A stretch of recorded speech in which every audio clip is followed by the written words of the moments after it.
belajar bareng-bareng juga. Nah, sebelum nanti kita mulai, kalau misalnya ada yang mau tanya itu juga boleh ya. Mau ada yang mau tanya lewat komen itu boleh banget ya. Tinggal komen aja nanti.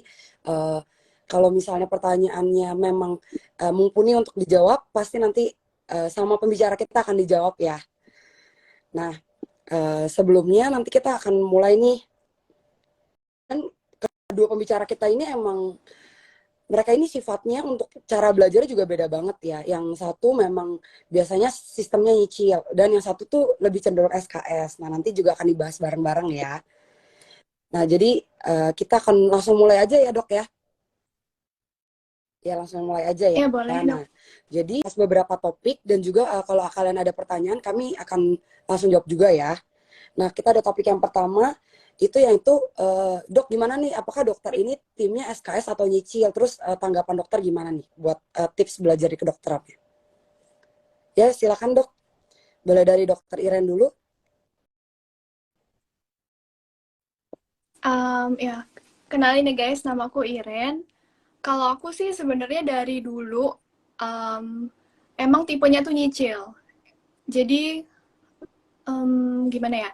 Kalau menurut aku semakin banyak aku repetisi satu PowerPoint atau bahan dosen, itu semakin aku lebih tenang karena aku anaknya panikan. Jadi kalau misalnya udah mau ujian, udah keluar jadwal ujian tapi belum belajar sama sekali atau bahkan belum ngerti nih materinya apa, itu pasti langsung panik. Dan kalau dulu sih aku rada forsir ya, jadi kayak aku bikin target misal sehari, oke dari jam misal jam 7 sampai jam 9 aku belajar PPT anatomi gitu. Terus nanti lanjut lagi 9 sampai 11 aku belajar PPT yang lain. Nah, dan biasanya aku baru istirahat kalau targetku itu udah kecapai. Kayak gitu. Itu kalau dari aku tim yang emang panikan, emang harus nyicil sebelum ujian. Tapi memang Kayak gitu. pasti ada ya dok yang emang biasanya oh saya harusnya mungkin ingatannya lebih kuat nih dan bisa juga untuk nyicil, jadi dari jangka panjang bisa juga ya dok ya tetap nyicil dan biasanya pas mau ujian juga tetap bisa ingat ya dok. Nah, jadi kalau misal kan banyak nih yang ngomong kayak kalau aku belajar dari jauh-jauh hari percuma lah nanti juga lupa ya kan. Nah, kalau misal aku sendiri aku tuh belajarnya repetisi. Jadi misalkan aku belajar misal ujiannya masih sebulan lagi gitu. Oke, aku udah nyicil misal PPT anatomi. Nanti tuh bisa jadi di minggu depannya aku ada repetisi lagi tentang materi itu. Dan nanti pun mendekati ujian itu kan jadi lebih santai karena kan istilahnya semua bahan oke udah aku hafalin, udah aku kuasain, jadi pas hamin satu ujian aku cuman screening cepet aja gitu. Jadi aku tuh nyicil dari jauh-jauh hari, terus pas hamin satu ujian itu aku screening semua PPT lagi dari awal gitu. Cuman cepet aja. Iya, baik dokter Iren, makasih nih ya untuk jawabannya. Nah, boleh dibantu dengan jawaban dari dokter Zander, gimana nih dok, kalau dari dokter sendiri apakah dokter sistemnya mungkin nyicil atau SKS nih? Oke, terima kasih Dokter Cindy. Sebelumnya perkenalkan aku Dokter Sander. Sekarang lagi nunggu internship. Sebelumnya tadi pertanyaannya tim SKS atau tim nyicil ya? Nyicil, iya. Oke. Kalau aku sendiri sih jujur ya malu ya jawabnya. Tapi aku tim SKS. Sebenarnya ini opini aku ya. Pertama kita persempit dulu nih. Mau kita tim nyicil ataupun tim SKS kan di topik hari ini kan yang mau kita bahas ini adalah gimana sih belajar yang benar supaya kita itu dapat nilai cum laude kan. Nah, nilai cum laude itu kuncinya apa berarti? Nilai tinggi. Nilai tinggi itu bisa kita dapetin gimana? Kalau kita bisa jawab soal-soal ujian dengan benar dong, nggak usah muter-muter. Pokoknya kita dapat nilai bagus, kita dapat cum laude kan. Nah, tapi sebenarnya gimana sih biar kita bisa jawab soal dengan benar itu? Nah, itu ada banyak faktornya seperti cap cip cup, hoki-hokian kadang itu kan bisa membantu juga kan. Nah, Iya. tapi karena topik hari ini kita lebih ke arah persiapannya, kalau menurut aku sebenarnya simpelnya gini, dari aku sisi tim SKS, simpelnya kalau kamu mau mendapatkan nilai cum laude, minimal misalnya kamu targetin dulu, target nilai kamu 80. Berarti dari seluruh materi yang adanya jumlah 100%, kamu harus menguasai minimal tuh 80%-nya. Nah, ya Intinya begitu aja sih. Mau kita sistemnya itu SKS atau mau nyicil, menurut aku kalau kamu mendapatkan nilai cum laude, kamu harus bisa menguasai minimal tuh sejumlah berapa persen supaya kamu tuh bisa mendapatkan nilai yang cum laude. Nah, kalau dari aku, kenapa aku pilih tim SKS? Karena jujur, aku juga udah pernah nyoba niat buat ngikutin Dokter Iren dulu, nyicil sehari berapa PPT. Tapi niat aku nggak ada buat nyicil. Bener-bener aku cobain 2 hari itu mentok. Jadi akhirnya udah aku lepas dan mode SKS aku baru nyala ketika udah mepet-mepet hari ujian. Hmm. Itu sih kalau dari aku. Oh iya, thank you juga ya buat Dokter Zander nih untuk jawabannya tim SKS atau tim nyicil ya. Nah, pasti teman-teman di sini juga banyak ya, beragam juga nih pasti sistem belajarnya ya. Ada juga yang memang biasanya nyicil atau ada juga yang biasanya SKS malah ya. Nah, ini ada pertanyaan selanjutnya nih, langsung kita jawab aja tentang berarti dokter-dokter di sini nih kalau mau belajar kapan sih dok mulai belajarnya gitu?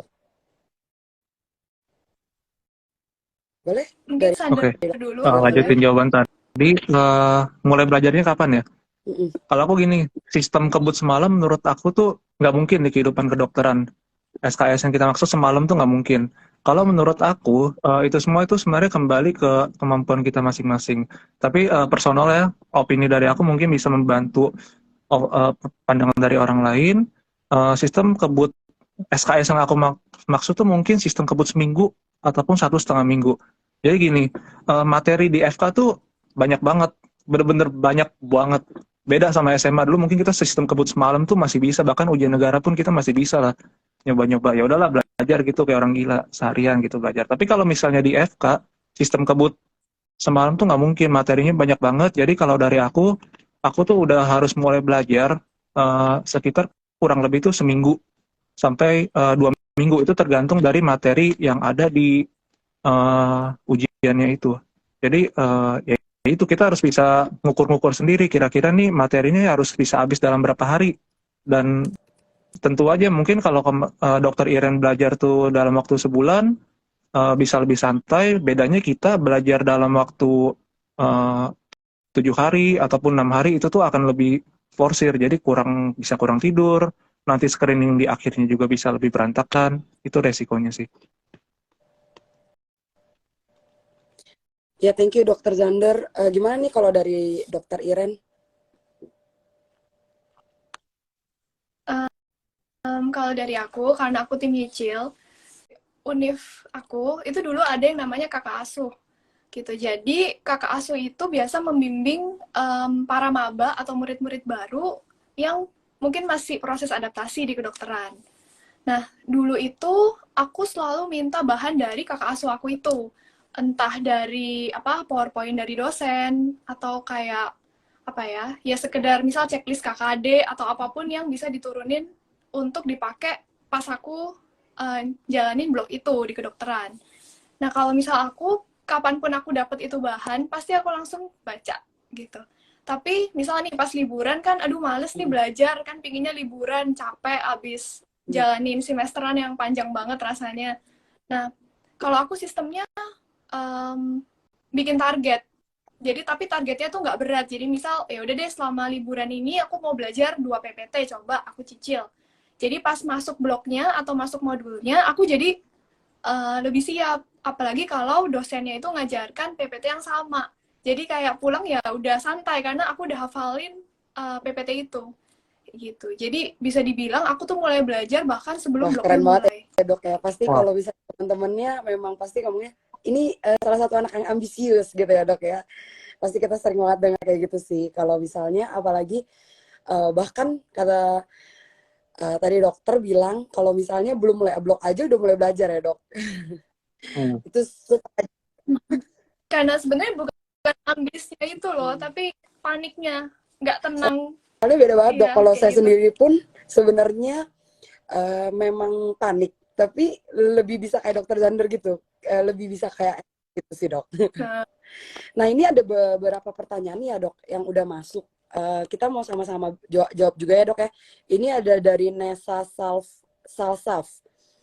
Dok, tips belajar anak dan apa yang dilakukan kalau lagi burnout nih dok? Mm-mm. Boleh nih dok, Mungkin buat Sander. tips Baik, kalau misalnya anat, kita tahu ya dok, kalau anat kan banyak banget ya dok, kayak ada tulang, terus otot, terus ada saraf juga dok. Terus gimana nih dok kalau kita udah burn out, gimana menurut dokter nih? oke, buat Nelsa ya. Kalau anatomi itu sendiri, eh, sebenarnya kalau anatomi itu menurut saya sih lebih ke arah kita menghafal ya. Jadi itu kembali ke kemampuan tiap orang untuk menghafal tuh kuat atau enggak. Mungkin dia punya jembatan keledai sendiri, gimana menghafalnya supaya bisa lebih sistematis dan sebagainya. Mungkin kalau misalnya kita membahas tangan dari regio superior ke inferior itu bagaimana urutannya supaya kita hafal. Ya itu semua orang punya cara masing-masing. Tapi kalau dari aku sendiri sih, anatomi itu sebenarnya paling penting tuh repetisi dan juga melihat bentuk aslinya. Karena dengan kita menghafal, kalau ngafal doang sih lihat gambar gitu, gitu buku Sobota menurut aku sih rada mustahil ya buat kita langsung mengerti gitu. Yang penting kita repetisi, lihat barangnya, ya udah kalau misalnya burnout ya berhenti. Kayak aku sendiri dulu juga nggak terlalu setiap hari belajar ngafalin anatomi repetisi setiap hari, enggak sih. Eh, Pas mau ada praktikum gitu aku baru coba lihat pas hari praktikumnya. Bahkan kadang sebelum mulai praktikumnya mikirnya aduh malas juga lah ngafalin percuma kalau nggak ada barangnya gitu. Tapi ya berdoa aja semoga lama-lama repetisinya bisa hafal sendiri sih. Ya gitu aja. Iya bener ya dok ya. Kadang eh, kita kadang soalnya sudah repetisi juga pasti ada beberapa bagian juga yang mungkin ada yang lupa sih. Iya, Tidak menutup kemungkinan. Boleh dibantu juga jawab dari segi dokter Iren, gimana dok? Kalau dari aku sih sama kayak dokter Sander. Intinya kalau anatomi itu memang hafal mati. Cuman mungkin misal nih kalian nanti sebelum praktikum anatomi seperti yang kayak dijelasin dokter Sander, kalian persiapan dulu. Misal oke, hari ini bahas tentang misal gastrointestinal gitu, tentang anatomi GI. Ya udah kalian pelajarin. Nah terus hari H pas praktikum tuh kalian harus aktif, kayak kalian bener-bener pegang itu barangnya. Terus kalian kayak kalau kalian bingung tanya aja ke dokternya, atau mungkin tebak-tebakan sama temen tuh juga bisa sih. Jadi kayak dicocokin gitu loh, gambar sama aslinya tuh gimana. Karena kita kan ujiannya pakai yang asli kan, kayak gitu. Itu sih paling ya. Sedikit juga nih dok, mungkin dari aku, kadang aku lebih bisa juga tuh kalau misalnya belajar anak ya, itu benar kata dokter tadi kan yang bilang tanya jawab. Jadi misalnya kan pasti kita ada tuh yang kayak lagi praktikum-praktikum gitu ya, kalau di FK nanti tuh kalian akan jalanin. Nah pas di FK nanti kan ada praktikum, kan biasa tuh berkelompok juga atau sama temen. Nah itu kalian bisa tuh misalnya kalian belajarnya sambil tanya jawab, biasanya cenderung lebih cepat ingat sih kalau tanya jawab itu. Nah ini kita mau langsung masuk ke pembahasan selanjutnya aja ya dok ya. boleh. Ya boleh dok. Nah ini ada beberapa juga kemarin masukan dok. Pertanyaannya ini mengenai metode belajar dok, kan banyak nih ya metode-metode belajar tuh di kedokteran. Nah menurut dokter nih gimana sih yang baiknya, yang bagusnya gitu. Misalnya seperti menghafal, atau kita tuh lebih bagus kalau kita bisa ngerti banget gitu. Oh kalau misalnya ternyata di kedokteran tuh kayak gini, materinya kayak gini, dan atau ada juga misalnya yang dia tuh cara belajarnya misalnya menulis, atau dia kayak ngerangkum gitu dok. Nah kalau dari dokter-dokter sendiri nih gimana nih dok, buat tips and trick biar bisa belajarnya tuh sampai nilainya bagus, dari dokter gimana nih dok? Oke. Mungkin bisa dari saya dulu. Boleh. Pertama, metode belajar ya. Jadi metode belajar tadi kan katanya ada apa? Menghafal, menulis, Iya. mengerti, dan lain-lain itu kan ya. Sebenarnya materi di FK itu kan ada banyak banget nih. Nah, kita harus bisa sesuai nih materi-materinya. Kalau dari aku ya, aku tuh paling suka mengerti. Jadi ibarat soal kimia apa tadi QMC delta T, kita nggak, kalau kita nggak ngerti rumusnya delta T itu apa, hubungannya sama Q apa, nggak guna. Jadi yang penting tuh menurut aku di FK itu kita mengerti. Jadi nanti kalau misalnya soalnya diputer-puter, ya kita tinggal analisis mau diputar kayak gimana, akhirnya kita bisa jawab. Beda kalau misalnya kita cuma hafal mati satu bagian, kalau misalnya soal diputar kita belum tentu bisa jawab takutnya. Tapi ada juga beberapa materi yang memang udah di luar nalar manusia mungkin. udah nggak bisa dimengerti ya. Jadi itu kalau menurut aku ya materi-materi yang emang udah di luar nalar itu ya kita harus hafal mau nggak mau, hafal mati. Kalau di apa juga nggak ngerti juga, kalian bikinlah jembatan keledai kalian sendiri. Terserah mau pakai bahasa apa, kayak bahasa alien atau bahasa-bahasa ekstrim. Para teman-teman kalian itu, eh, kalian harus bikin itu. Karena nanti berdasarkan pengalaman aku bikin-bikin jembatan keledai, bahkan kadang aku sharing ke temen tuh bisa membantu ke temen juga, Bang. Jadi teman-teman aku juga lebih hafal gampang. Nanti kalau misalnya temen aku ada cara lebih gampang menghafal, ya mereka yang memberitahu ke kita. Jadi gitu, menurut aku prinsipnya pertama kali kita harus mengerti, kalau udah nggak bisa ya barulah kita hafal. Terus kalau misalnya cara belajar, eh, kalau aku ya, aku di kalau di kelas. Jadi kalau ada kelas, aku godaannya itu ngantuk satu, terus kiri kanan juga banyak racun, satu game yuk, satu game main. Ya udahlah, akhirnya ngumpet ngumpet. Nah, ya udah. Tapi resikonya nanti ketika sudah masuk ke mode fokus, mungkin ini tips saja ya. Ketika aku udah mau mulai masuk ke hari-hari terakhir belajar, aku tuh mulai ngumpulin tuh materi-materi. Biasanya itu dari PPT. Aku nggak pernah belajar minjem-minjem buku perpustakaan segala macam itu karena nggak punya cukup waktu. Materi banyak banget. Jadi aku persempit yang bisa aku pelajarin dengan tujuan nilainya itu bisa maksimal segini. Target aku misalnya 80% dari 100. Aku kumpulin materinya. Nanti aku tentuin, aku bikin jadwal. Misalnya dalam waktu 7 hari, 5 harinya untuk menghabiskan baca PPT dan memahami. 2 hari terakhir misalnya untuk screening dan juga menghafal bagian-bagian yang memang sudah di luar nalar kita. Ya gitu sih. Dan nanti di hari terakhir kita mulai baca-baca latihan soal, latihan-latihan kasus. Nah, mungkin itu yang bisa kalian dapatkan dari Hepamat nih, latihan-latihan itu. Oke, gitu aja sih kalau dari saya. Iya benar, setuju banget sih sama Dokter Zander nih pendapatnya. Gimana ya Dokter Iren? Yuk disambung. Bentar. Dokter Sander mungkin bisa sharing 1-2 jembatan keledai yang Aduh, masih keinget nggak? Ada yang masih lupa ingat? deh apa. Pokoknya misalnya kuman kripto fokus gitu kan. Nah, itu kan susah tuh ngafalin bentuknya lah, apanya lah, ciri-ciri khasnya. Pokoknya aku, singkat aku tuh ada hubungannya sama apa planet Krypton gitu, sama Superman gitu. Jadi ya itu hubungannya gitu. Oh, kalau ketemu ini berarti ini si Superman nih gitu. Ya gitu deh, jembatan-jembatan yang nggak masuk akal tapi bisa bantu hafal. Kan tujuan kita bisa jawab dengan benar kan. Ya gitu aja Iya, sih.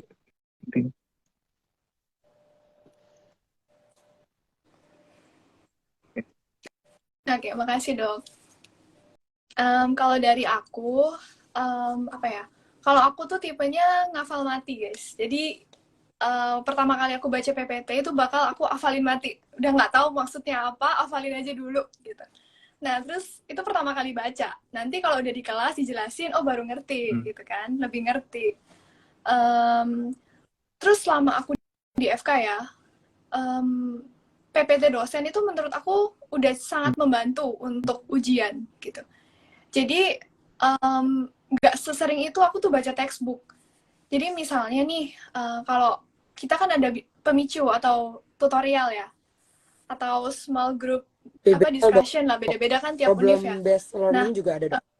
PBL gitu. Nah, biasanya kan kita disuruh bikin presentasi kan nanti di pertemuan kedua. Nah, biasanya sih aku belajar dulu nih dari PPT dosen. Nanti misalkan ada bagan-bagan yang aku nggak ngerti atau ada bagan yang mungkin di PPT dosen nggak ada, baru aku cari di textbook. Misalnya, oh ada di Sherwood nih, ya udah aku baca di Sherwood.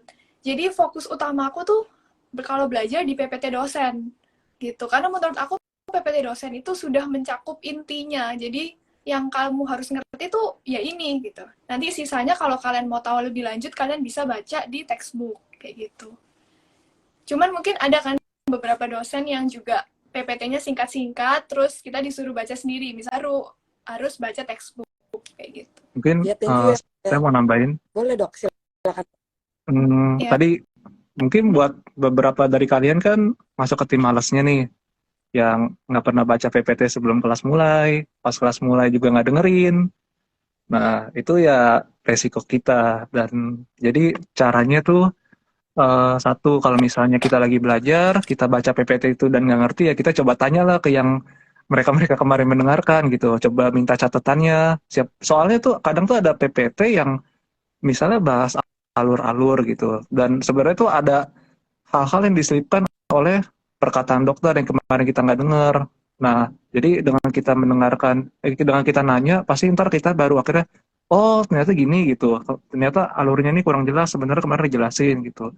Terus kalau misalnya pemicu juga, kan pasti banyak dari kalian yang males juga bikin itu belajar pemicu, hari H juga pasrah. Kalau dari aku sih, mungkin kalian-kalian yang mau mencoba ini berani, misalnya kalian mau menjelaskan suatu masalah di pemicu nanti di diskusi kecil itu, ya coba aja kalian jelasin sambil baca itu PPT di depan, kalian coba sambil jelasin dengan harapan sambil kalian jelasin itu tuh membantu kalian buat mengingat gitu, walaupun kalian nggak ngerti coba aja kalian jelasin gitu, paling resikonya kena marah dokter kalau misalnya terlalu nggak jelas Iya kayak gitu. betul. Terima kasih. Betul sih dok, itu setuju banget karena kalau kalau kayak kita dulu pemicu gitu kan, terus kita jelasin itu sebenarnya memang apa yang kita jelasin itu malah kadang ingat loh. Karena ketika kita ulang-ulang terus kayak kita jelasin ke temen itu bahkan bisa nambah memori ke kitanya, kita jadi malah tambah inget kan ya dok ya. Nah, oke dok, silakan. Sama mau nambahin dok, baru keinget. Jadi selain belajar PPT, kalau di kelas tuh tips dari Aduh, aku catat semua yang diomongin berat sekali. dosen. Yang penting-penting, kalau bisa jangan miss. Soalnya dari kata-kata dosen itu Hmm, yang benar, seringkali keluar di benar. ujian, itu tuh kayak banyak clue-nya gitu loh. Jadi kalau misalnya kalian emang ngantuk atau apa di kelas, ya udah coba rekam, tapi didengerin, jangan disimpan doang. Kayak Tapi gitu itu sih. bener dok, karena ada beberapa dokter juga yang memang kadang dia tuh mengeluarkan soal ujiannya itu dari yang apapun yang dia ngomongin pas di kelas. Jadi kadang kalau misalnya kita yang apalagi tim belajarnya misalnya emang dengerin, pas kita dengerin kelasnya itu sangat bermanfaat banget dan pas jawab ujian kayak lebih mudah sih jatuhnya bakal seperti itu sih dok. Nah kita langsung lanjut aja kali ya dok ya ke pertanyaan selanjutnya ya dok. Nah ini ada pertanyaan selanjutnya dari penonton. Boleh dok. Buat teman-teman juga nih yang mau tanya, nggak usah malu-malu ya, nggak apa-apa nanya aja. Nah ini ada dari Krishna_Gandhi. Tips buat maba supaya nggak kaget waktu masuk kedokteran dan apa sih yang harus dipersiapkan uh, sama maba di kedokteran? Gimana nih dok? Untuk para maba, mahasiswa baru nih dok.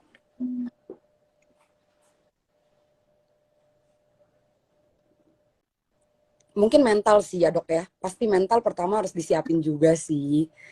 Fisik juga dan menurut tambahan ya dok, menurut saya sih sehat rohani dan jasmani itu penting banget. Karena ketika masuk kedokteran kan kita pengennya kita jadi dokter. Seperti halnya dokter itu kita berharap kita dokter itu bisa ngobatin pasien ya dok ya. Nah, jadi kita juga sebagai dokter harusnya kita juga bisa menjaga untuk kesehatan kita pribadi dong ya pastinya. Nah, gimana nih untuk tambahannya dari dokter? Mungkin bisa dari dokter Iren dulu. Mungkin itu sih, tanya ke cutting, tanya ke senior, kayak tentang buku-buku apa yang perlu dibeli atau dipersiapin, setidaknya ya untuk semester itu dulu, nggak usah sampai yang persiapan dari awal sampai akhir sekolah gitu maksudnya. Terus mungkin nanya sistem belajarnya, sistem pembelajaran di FK-nya tuh kayak gimana. Sama itu sih, menurutku penting untuk tahu kalian itu refreshing atau hobinya itu apa. Karena kalau di FK itu kan memang ujian itu banyak ya, ujiannya banyak, waktunya juga mepet-mepet, bahannya banyak juga. Jadi kalau misalnya lagi burnout, itu penting kita harus punya hal lain yang kita bisa lakuin untuk menjadi distraksi. Kalau enggak kita bakal stres soalnya. Kayak gitu. Mungkin ya bisa dengan apa nonton film atau mungkin main alat musik atau hal-hal lain yang bisa bikin lebih rileks. Kayak gitu. Sama mungkin jangan terlalu stres ya untuk maba, jangan nganggep kayak oh ini susah banget gitu. Nggak usah panik, karena kalian itu awal-awal pun tuh pasti bakal dikasih materi yang ringan dulu. Jadi nggak mungkin kalian langsung dikasih yang susah, itu nggak mungkin. Nah, mungkin kalian akan kaget awalnya karena materinya mungkin cukup banyak. Cuman kalian akan beradaptasi dan pelan-pelan kalian itu bakal nemuin sendiri tipe belajar kalian tuh kayak gimana, style belajar kalian kayak gimana. Kayak gitu sih. Jadi go with the flow, Benar. jalanin Jalanin aja. aja. Pasti bakal sampai. Semangat, semangat, harus semangat. Yuk dok, Kalau dilanjut dari jawaban. saya untuk maba ya. Kalau untuk maba sih menurut aku nggak ada yang perlu disiapin sih. Misalnya pertama kali kalian masuk, yang perlu kalian persiapin ospek dulu pertama, dikerjain. Ya udah terima aja. Ospek udah lewat, masuk materi, ya udah ikutin aja kelasnya. Nggak ada yang perlu disiapin sih kalau menurut aku. Ya nanti ketika udah mulai masuk ke ujian ya baru kalian belajar. Kecuali yang kalian emang mau apa menyicil sih. Tapi kalau sebenarnya kalau menurut aku kalau kamu mau masuk ke dokteran, menurut aku teori itu nggak harus terlalu kalian pentingin, kalian permasalahkan di awal sih. Sebenarnya yang lebih perlu kalian permasalahkan tuh seperti mencari relasi seperti yang tadi Dokter Iren bilang, kalian coba kenal dengan kakak kelas, karena dengan kenal kakak kelas tuh benar-benar itu tuh akan membantu kalian banget, karena mereka kan udah menjalani kehidupan FK selama 1 tahun di atas kalian dong, pasti mereka udah banyak tips yang bisa diturunin ke kalian. Kalau masalah, aduh nih aku takutnya nggak kuat nih di bagian anatomi, apakah aku perlu beli buku Sobota, apa aku perlu beli stetoskop segala macam, itu mah urusan nanti, tunggu. Emang kalau kalian butuh baru kalian cari, tapi yang penting kalian nikmatin aja di awal-awal, nggak usah terlalu banyak mikir. Karena kalau kalian terlalu banyak stres, menurut aku nggak akan enjoy sih akhirnya di FK. Gitu Benar. aja. Terima kasih. Ya, thank you ya buat jawabannya nih dari Dokter Iren dan Dokter Zander.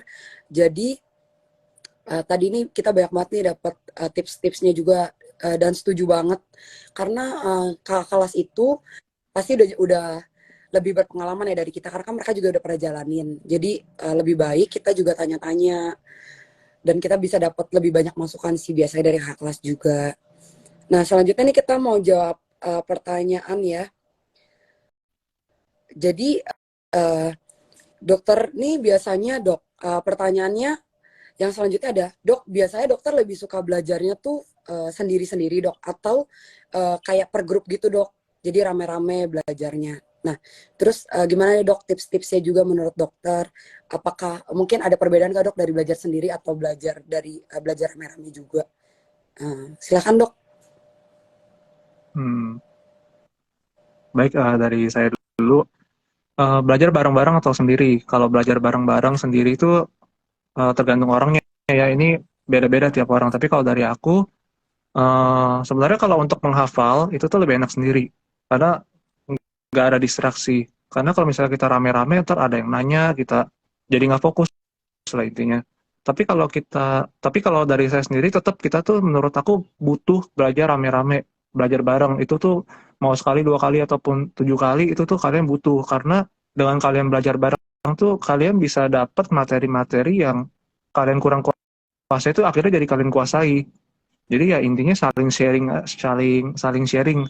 Yang satu lebihnya apa, satu lebih apa. Karena pengalaman aku gitu sih, aku kan banyak nggak dengerin kelas. Jadi ketika aku belajar bareng, oh ini, oh ini, oh ini, ntar di pas pulang aku tinggal kuasai lagi gitu. Tapi aku kurang tahu nih kalau misalnya dari sisi teman yang rajin, yang udah mengerti gitu, apakah sebenarnya kita tuh beban-beban buat kalian? Aku juga nggak tahu. Terima kasih.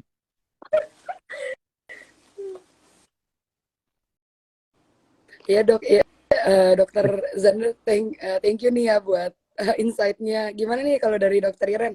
Apakah beban juga atau bagaimana nih? Lebih suka belajarnya jadi gimana? Sendiri-sendiri atau grup nih? Aku pribadi ya, aku lebih bisa belajar tuh sendiri gitu. Bukan karena orang lain tuh ganggu atau apa, itu enggak. Cuman kadang dengan ada satu orang aja di samping aku atau di depan aku, PPT ku tuh nggak jalan-jalan. Jadi aku sama sekali nggak bisa cepet masuk gitu loh. Kayak kalau sendiri kan kayak ya udahlah, lancar kan, cepet ngafalinnya. Ketika ada temen satu aja di depan aku, padahal dia nggak ngapa-ngapain, dia nggak ajak ngomong, nggak bisa masuk sama sekali. Jadi kalau aku tipenya harus belajar sendiri. Cuman nanti kalau memang aku udah selesai belajar, terus ada yang nanya-nanya kan juga lebih enak. Jadi aku bisa jelasin kayak gitu sih. Tapi berarti sebenarnya kalau belajar kelompok menurut dokter Iren nih sebenarnya bermanfaat atau enggak dok? Aku dulu pas preklinik sih jarang ya kalau belajar teori berkelompok. Tapi kalau untuk skills lab atau keterampilan klinis dasar itu harus sama teman. Kan nggak mungkin kita latihan sendiri, ngafalin checklist sendiri gitu kan. Jadi keuntungannya sih menurut aku bisa saling ngasih masukan, jadi tahu salahnya di mana, sama bisa memperbaiki performa diri sih. Jadi menurut aku sih sesuaiin aja sama cara belajar kalian. Kalian tuh lebih bisa masuk materinya kalau sendiri atau sama teman. Jadi dua-duanya tuh nggak ada yang salah sih menurut aku. Setuju, Dok. Berarti sebenarnya tergantung ke pribadinya lagi masing-masing ya. Sebenarnya kalau misalnya emang sukanya belajar sendiri atau lebih suka kalau misalnya belajar kelompok itu ke pribadi masing-masing ya. Nah selanjutnya nih Dok, ada pertanyaan yang masuk ya dari audiens nih Dok, dari Farida Yanti Yalip. Nah Dok, sebenarnya semester 1 itu belajarnya apa aja ya Dok? Nah, boleh nih Dok di-share dari pengalaman Dr. Zander dan Dr. Iren untuk pembelajaran kita nih materi-materi semester 1 tuh kita belajar apa aja ya Dok ya? Sebenarnya kalau sekarang sih aku baru tahu kalau tiap FK itu bisa punya sistemnya sendiri-sendiri gitu. Ada yang sistem modul, jadi agak beda sih memang untuk sistemnya. Tapi kalau sejauh yang aku paham, kebanyakan semester 1 tuh tentang sel. Biasanya tentang biomedik dasar istilahnya, tentang belajar yang belum belajar ke penyakit, tapi belajarnya lebih ke tubuh kita terdiri dari apa aja, terus sel jaringan, metabolisme lemak, karbo kayak gitu-gitu sih. Jadi lebih apa ya, sangat basic science ya mungkin ya kalau untuk semester awal ya. Dari yang aku ingat selama belajar di FK tuh, intinya tuh di FK tuh ada 2 fase menurut aku. Yang fase pertama tuh fase teori, fase keduanya itu yang lebih mengarah ke klinisnya. Ya, aku lupa berapa semester, antara 1 atau 2 semester gitu. Itu kan ada biomedik 1, biomedik 2 kan ya. Nah, itu tuh intinya tuh kita belajar dasar kehidupan, dari sel tuh gimana sih, siklus Krebs gimana, dan itu tuh bukannya sesuatu yang menurut kalian kadang, aduh ini terlalu teoritis, tapi itu sebenarnya tuh basic banget, dasar banget, karena kalau kalian sebenarnya, yang penting kalian mengerti lah konsepnya sedikit, dari dasar-dasar itu akan sangat membantu ke depannya. Karena kayak misalnya kalian mau belajar penyakit gula gitu, penyakit TM, itu kan nggak jauh-jauh dasar itu sebenarnya kan hubungannya kan ke metabolisme tubuh kan. Kalau kalian nggak ngerti metabolisme tubuh, kalian langsung masuk ke penyakit, itu tuh akan bingung. Ya menurut aku yang perlu kalian pelajarin di semester 1 tuh yaitu dasar-dasar seperti biologi, kemudian juga fisiologi, seperti alur pernapasan manusia dari hidung masuk ke tenggorokan, ke paru-paru, alveolus, dan lain-lain. Itu kalian belajarin di situ. Nanti masalah penyakit itu ya berharap ya dengan kalian menguasai materi-materi semester 1 itu akan lebih mudah mempelajarinya. Jadi jangan diremehkan. Karena saya dulu meremehkan. Pada akhir pas masuk penyakit, saya ingat tuh pas blok imun tuh pertama kali itu kan blok yang mulai ada bahas-bahas penyakit. Itu tuh aku bingung banget pas blok imun. Jadi rada keteteran kayak, aduh teorinya ternyata penting juga gitu. Itu sih menurut aku. Terima kasih. Benar Dok, setuju banget nih. Ilmu kedokteran itu semuanya penting. Dan itu bermanfaat ya buat kedepannya juga. Meskipun kadang kita ngerasa pas belajar, kok ini susah banget, kok kayaknya ini sulit banget untuk dimengerti. Dan kayaknya nggak mungkin deh keluar di ujian. Nah, tapi kita tuh bakal ngerti nanti pas kedepannya, oh ternyata ini berguna gitu, teman-teman. Nah, kita mau lanjut nih ya, pertanyaan selanjutnya ada nih Dok, kalau misalnya kan kita pasti kayak tadi tuh ada yang nanya juga kan, kita burn out, nah kita jenuh. Nah kalau misalnya kita lagi jenuh nih Dok, kira-kira menurut dokter refreshing yang baik itu gimana Dok? Refreshingnya gimana nih Dok untuk pas kita lagi jenuh, belajar gitu. Boleh nih Dok, silahkan dari insight-nya mungkin dari Dokter Zander dulu. Kalau jenuh, jujur kalau aku di FK tuh, maksudnya ini jenuh pas belajar atau jenuh di kedokterannya nih? Jenuh pas lagi belajarnya nih Dok. Kayak, kan kadang jenuh kita pas lagi belajarnya. banyak buat materinya. Okay. Kalau kalian dari tim SKS, menurut biasanya tuh kan kalian kan udah mulai belajar tuh kan, kalau kalian mau dapat nilai bagus ya, beda sama yang mau dapat nilai mepet-mepet, mungkin 3 hari 2 hari juga cukup kali belajar. Tapi kalau misalnya kalian yang tipenya mau dapat nilai bagus dan ngejar, itu kan menurut aku minimal kan seminggu kurang lebih. Nah, kalau jenuh tuh biasanya sih jarang muncul sih karena kita udah terlalu panik. Aduh ini harus diselesaikan dalam hari ini gitu. Dan kalau emang bener-bener jenuh banget, biasanya ya udah ajak teman main satu game gitu. Kadang ya udah sih, aku sih kayak gitu aja sih. Aku sih hiburannya lebih ke arah udah main game satu game, terus lanjut belajar lagi. Nggak, karena kalau menurut aku kalau misalnya, aduh jenuh nih aku mau pergi ke mall dulu, itu tuh buang-buang waktu. Jadi mendingan cari hiburan yang bisa menghilangkan penat sesaat, bisa lanjut belajar lagi gitu. Atau mungkin kalian bisa coba pindah lokasi belajar karena itu kadang membantu juga. Misalnya bosan belajar di kolong bangku, ya kalian pindah ke kafe atau kemana gitu. Ya boleh dilanjut. Mungkin bagaimana kalau dari pendapatnya Dokter Iren sendiri? Kalau aku sih biasanya kalau kan aku tuh tipenya nyicil di awal kan. Jadi tuh sebenarnya menjelang ujian aku tuh udah santai. Jadi misal kayak mau diajak pergi, ayo, mana ayo. Karena kan kayaknya udah prepare gitu. Nah, kalau misal pas belajar jenuh tuh pasti ada banget. Kalau aku lebih ke apa? Ini sih, beli makan. Kayak aku beli apapun yang aku suka, aku beli terang bulan, aku beli apapun lah yang manis-manis bikin biar moodnya tuh naik gitu. Sama apa tidur sih kalau aku. Jadi kalau misalnya aku udah jenuh belajar, aku paling tidur bentar 30 menit gitu, nanti pas bangun fresh lagi baru mulai lanjut lagi. Karena kalau misalnya udah jenuh, itu materi itu nggak bisa masuk. Jadi materi itu bakal keluar lagi. Jadi daripada kita maksain, mending kita rehat bentar, entah main HP bentar, atau mungkin kita istirahat bentar, baru kita mulai belajar lagi. Gitu sih. Ya setuju banget dok. Karena kalau misalnya kita belajar terus, pasti yang ada kita malah pusing, terus nggak ada yang masuk. Mending kadang kita memang butuh istirahat sejenak ya. Sama-sama lah. Kita kan pasti tahu ya batas kemampuan diri masing-masing. Jadi buat teman-teman juga nih, kita perlu istirahat dulu. Nanti kita lanjut lagi untuk belajarnya. Nah, kita masuk ke pertanyaan selanjutnya nih ya dok ya. Nah, ini dok, ada pertanyaan juga nih dok dari sama yang nanya tadi, Farida Yanti Talib. Dok, sebenarnya di kedokteran itu susah banget ya. Nah, gimana nih dok pendapatnya dok? Susah banget nggak sih dok? Mungkin boleh dari dokter Iren atau dokter Zander mau duluan? Ya silakan. Silakan dok. Ya udah saya ya. Ya, Di silakan dok. kedokteran susah banget atau enggak? Eh, jujur sih sebenarnya di kedokteran tingkat kesulitannya tuh gimana ya? Sebenarnya kalau mau dibandingin sama teori-teori kimia, fisika di SMA tuh menurut aku susahan teori kimia, fisika di SMA sih karena di kedokteran tuh sebenarnya bisa dimengerti gitu. Dan juga yang penting tuh kan nanti kan pada akhirnya ketika kalian jadi dokter tuh kan pengalaman kan. Teori itu hanya membantu, pengalaman tuh akan lebih mudah diingat lah. Kalian belajar DM 10 kali, tapi kalau misalnya kalian udah ketemu pasien dan kalian udah kasih obat sekali ya udah beda rasanya, rasa di otaknya. Jadi kalau aku bilang susah atau enggak, sebenarnya susah tuh ya relatif ya susah sih. Mungkin kalau dari 100 tingkat kesulitannya ya 70 lah di FK. Cuman ada yang lebih penting daripada mikirin susahnya.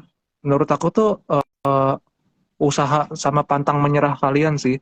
Karena di FK tuh kan kerjanya kan belajar, belajar, belajar. Jadi kalau misalnya kalian tuh tipe yang kurang bisa untuk belajar kayak orang-orang ambisius gitu yang males-malesan itu tuh menurut aku lebih baik ya kalian ya jangan ambil kedokteran karena perlu belajar dan kalian emang ketika udah kalian ambil kedokteran nih mau itu susah ataupun gampang kalian harus belajar, kalian harus bisa belajar itu, kalian harus tekunin, harus punya komitmen itu. Komitmen lebih penting daripada kalian takut aduh ini susah, aduh ini gampang. Komitmen aja yang penting, pasti kalian bisa kok kalau komitmen. Aku yakin nggak perlu kalian jenius banget gitu, pinter banget, nggak perlu. Yang penting kalian komitmen. Ya, dari saya itu aja. Gimana nih kalau dari pendapatnya dokter Iren sendiri? Kalau misalnya dari aku ya, sebenarnya tuh belajar, kalau kalian belajar, itu kalian bisa gitu. Kalau misalnya kalian belajar dengan benar, kalian ngafalin PPT dosen, kalian dengerin dosen pas di kelas tuh kalian ujian harusnya bisa gitu. Nah, cuman yang perlu aku tekenin ya, orang yang rajin sekalipun tuh bisa gagal gitu. Maksudnya orang yang kayak aku rajin pun aku tuh pernah sampai remet, sampai re-remet gitu. Jadi maksudnya apa ya? Ya bener sih kata dokter Sandar, yang penting kita itu mentalnya mau terus berjuang, nggak nyerah gitu. Jangan cuman karena oh aku gagal nih sekali, udahlah aku nggak bisa di kedokteran gitu. Nggak juga. Mungkin saat itu kamu pas lagi belajar ada yang kurang masuk atau kondisi kamu lagi kurang fit. Itu hal-hal itu juga bisa apa ya membuat kamu tuh mungkin ujiannya jadi kurang optimal. Tapi jangan sampai dari nilai itu kamu langsung ngecap diri kamu sendiri kayak oh aku bodoh nih, aku nggak bisa nih kayak teman-teman lain masuk kedokteran kayak gitu sih. Kedokteran tuh nggak cuma teori kan, ada praktek juga. Nah kalau menurut aku teori itu uh, kalau kamu belajar kamu bisa gitu. Kalau misalnya kamu bisa ngafalin misal 100 PPT itu kamu pasti ujiannya bisa gitu kan. Tapi kalau misalnya praktek itu tergantung hoki-hokian. Karena kan kalau praktek itu kita lakuinnya langsung di depan dokter atau penguji, itu sangat terpengaruh dengan psikis. Misalnya, oh tahu nih dokter ini mungkin lebih perfeksionis atau ngasih nilainya lebih susah. Pasti kan kita udah down duluan, pasti kita udah panik. Nah, cara kita untuk mengelola panik itu yang penting. Entah kita mau nyerah, udahlah pasti remet gitu. Udahlah pasti remet, atau udah nggak apa-apa, aku kan udah belajar, udah persiapan, lakuin aja yang terbaik gitu. Menurut aku itu sih yang penting. Dari usaha kamu sama jangan pantang menyerah. Soalnya kan kalau kedokteran emang sering ujian, bahannya banyak, terus lama kan. Kayak dari S1, koas, magang, nah baru kamu bisa praktek. Jadi memang mental kamu dibentuk dan diuji dari kamu sekolah. Iya, setuju sih dok. Setuju banget ya nih sama pendapat dari dokter Iran sama dokter Zander juga. Kalau mau nambahin dikit sih, mungkin aku mau nambahin dikit dok. Mungkin bisa juga selain kita yang persiapannya benar-benar matang, kita juga memang harus siap. Dan jangan lupa juga untuk doa. Kan kita sama-sama ya, kita pasti percayalah, pasti ada jalannya. Terus dok, nih ada pertanyaan selanjutnya nih dok ya. Kita masuk pertanyaan selanjutnya ya dok ya. Ini dari Bisma dok. Pertanyaannya cukup panjang ya dok. Ini dok mau nanya dong. Sebagai maba, itu lebih baik memahami ulang materi kelas 10 sampai 12, khususnya kimia dan biologi dikarenakan tidak paham sama sekali. Atau sebenarnya bisa langsung belajar langsung ke anatomi ya dok. Gimana nih dok tips mengatasinya? Baik, memahami materi ulang kelas 10 sampai 12. Pokoknya SMA ya, berarti kimia, biologi. Iya. Menurut saya di FK yang berguna itu kimia, fisika itu mungkin kurang related ya ke arah kedokteran ya. Ini kita bahas kedokteran, bukan aku bilang nih SMA nih nggak penting nih pelajaran kimia, biologi, matematika apa. Tapi kalau menurut aku di kedokteran sendiri, yang penting itu sebenarnya tadi yang udah aku bilang, kan kita di semester 1 tuh mempelajari dasar. Nah mungkin beberapa di sekolah kalian tuh di SMA, ada yang udah diajarkan tentang anatomi, bukan anatomi sih, fisiologi misalnya kayak gimana sih apa proses bernafas manusia gitu. Itu kan kadang kan udah diajarin kan dari hidung ke paru-paru, bronkiolus cabang 1, cabang 2, alveolus dan lain-lain itu kan udah diajarkan. Kemudian juga mungkin uh, mitokondria, inti sel dan lain-lain.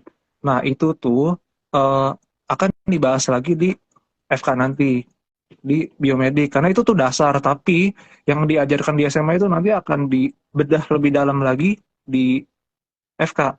Jadi kalau kalian memang sudah punya kemampuan, wah udah hafal nih mitokondria, wah, gimana sih intinya respirasi sel, nanti pasti kalian akan lebih mudah belajar biomedik ketimbang kalian yang belum pernah memahami apa sih inti sel itu, apa sih mitokondria itu. Tapi nggak usah takut karena ada juga teman-teman aku yang mitokondria aja nggak tahu gitu. Tapi ya bisa lulus aja karena nanti di FK tuh akan diajarkan lagi semuanya. Cuman mungkin akan lebih sulit ketimbang kalian yang memang sudah menguasai fisiologi pas di SMA gitu. Tapi kalau kayak kimia, MC delta T gitu nggak ada keluar sih karena kita di kedokteran nggak ada belajar ke arah situ gitu. Oh iya, kayak itu biologi kayak kingdom animalia gitu-gitu juga nggak ada keluar itu. Nggak, maksudnya kurang related di kedokteran. Terima kasih.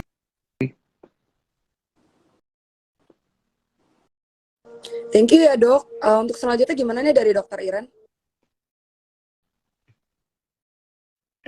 Sebelumnya nih konteksnya untuk yang udah masuk keterima atau yang masih mau tes gitu. Soalnya kan kadang kalau mau tes kan mungkin ada ya yang harus diuji, misal kemampuan matematika, tes potensi akademik kayak gitu.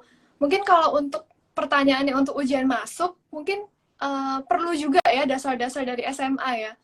Sebenarnya biologi bisa ya, ada yang kepake sih kalau biologi kayak gitu. Cuman ya kalian nggak usah khawatir harus nge-review bahan dari kelas 10 sampai 12. Kalian ya oke lah kalau kalian ada anatomi itu kan emang hafal mati. Kalau kalian ada bahannya ya kalau mau nyicil silakan kayak gitu. Tapi tenang aja soalnya bahan-bahan yang biologi yang kalian dapet di SMA pun tuh bakal diperdalam di kedokteran dan bakal diajarin dari awal. Jadi kalian nggak perlu susah-susah belajar dulu sih kalau menurut aku. Cuman benar kata dokter Sander, kalau udah ada dasarnya itu pasti lebih gampang lah ngerti dibanding orang lain yang belum ada dasarnya. Ya, thank you Dokter Iren. Sorry, suara aku jelas ya? Jelas. Dok, iya. Jelas, Jadi dok, aku mau nambahin dikit. Dulu aku pernah tes yang pas awal masuk kedokteran ya. Itu mungkin ada beberapa univ juga yang kalau misalnya dia ujian masuknya kalau untuk tes ya, itu memang ada beberapa univ yang dia pakainya masih ada pelajaran seperti biologi, kimia, matematika, dan bahasa Inggris sih terutama. Biasanya rata-rata ada yang TOEFL juga. Namun itu kembali lagi ke univnya masing-masing ya. Jadi ini kita jawab aja secara universal. Mungkin itu bisa jadi tambahan juga ya buat teman-teman yang lainnya juga. Intinya tentuin dulu kalian mau masuk universitas mana, terus baru cari tahu kalau mau masuk sana itu perlu persiapan pelajaran Benar, apa aja karena sih. beda Itu sih banget yang ya dok ya, penting. tiap dari fakultas dan universitas itu mereka ada ketentuannya masing-masing. Untuk biasanya tesnya apa aja, seperti itu sih, syarat-syaratnya apa aja, ada beda-beda setiap univnya. Dan ada juga yang tadi kayak seperti kita juga ya dok ya, masuknya ada yang melalui jalur rapot. Jadi biasanya kita tidak perlu untuk tes lagi. Seperti itu. Lalu selanjutnya kita mau masuk pertanyaan selanjutnya dok. Boleh. Kita lanjut Boleh, aja Dok. ya untuk pertanyaan selanjutnya. Banyak ya dok ya ternyata yang join dari al.edo. Dok, mental health issue pada mahasiswa kedokteran apa ya dok? Kira-kira ada nggak nih dok mental health issue dari anak-anak kedokteran nih dok? Ini emang lagi hits banget ya dok ya mengenai mental health sendiri nih ya dok ya. Gimana nih dok? Coba jawab ya. Iya boleh Mental nih. health issue pada kedokteran. Maksudnya pas preklinik berarti ini? Ya sih dok. Boleh dibantu jawab aja dok. Oke. Kalau mental health issue, aku tuh mulai merasakan mental health issue tuh setelah lulus preklinik sih sebenarnya.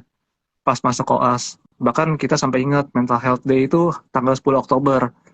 Nah itu ada satu stase khusus bagian di koas yang bikin kita mengingat 10 Oktober itu mental health issue. Dan kalau untuk di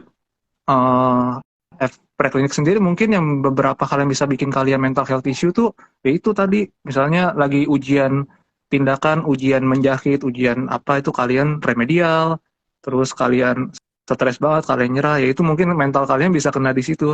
Tapi secara umum sih kalau menurut aku kalau pressure di preklinik tuh nggak sebesar itu kok dibandingkan setelah kalian nanti di kehidupan selanjutnya.